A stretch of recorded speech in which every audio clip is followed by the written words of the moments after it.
আসসালামু আলাইকুম এভরিওয়ান, কেমন আছো তোমরা সবাই? আশা করি ভালোই আছো। আমি আলহামদুলিল্লাহ অনেক ভালো আছি। আমাদের হচ্ছে এটা নতুন পেজ বা আইডি যেটাই বলো, এটা হচ্ছে মেইনলি খোলা আমাদের ডেইলি ভ্লগগুলো তোমাদের মাঝখানে শেয়ার করব এই জন্য। যাই হোক, আজকের রেসিপি হচ্ছে চানাচুর মাখা। বৃষ্টি পড়ছে এই জন্য আমি একটু চানাচুর মাখা খেতে বসে গেছি। বলতে বলতে আমাদের পেঁয়াজ, মরিচ, ধনেপাতা সব কাটা হয়ে গেছে। তারপর নিয়ে নিয়েছি চানাচুর। এটা হচ্ছে আমি বোম্বে সুইটসের চানাচুর নিয়েছি, কারণ এটা আমার খুব ভালো লাগে। বোম্বে সুইটসের চানাচুরটা, চানাচুরের মধ্যে আমরা পেঁয়াজ, মরিচ, তারপর হচ্ছে ধনেপাতা দিয়ে দিয়েছি। তার মধ্যে দিয়ে দিয়েছি তেল। ভালো করে নেড়ে নেব, আর এখানে হচ্ছে আমি নুনটা দেইনি, কারণ চানাচুরের মধ্যে যে নুন আছে তাতেই হয়ে যাবে। তোমরা চাইলে কিছুটা অ্যাডও করতে পারো। তারপর একটা চামচ দিয়ে নেড়ে নেব, তোমরা চাইলে হাত দিয়েও নেড়ে নিতে পারো। মানে সুন্দর করে মাখিয়ে নেব, যার যেভাবে ভালো লাগে সে সেইভাবে নেবে।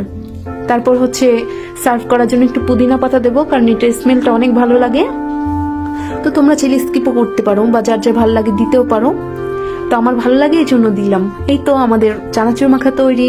ধন্যবাদ সবাইকে এতক্ষণ ধরে দেখার জন্য।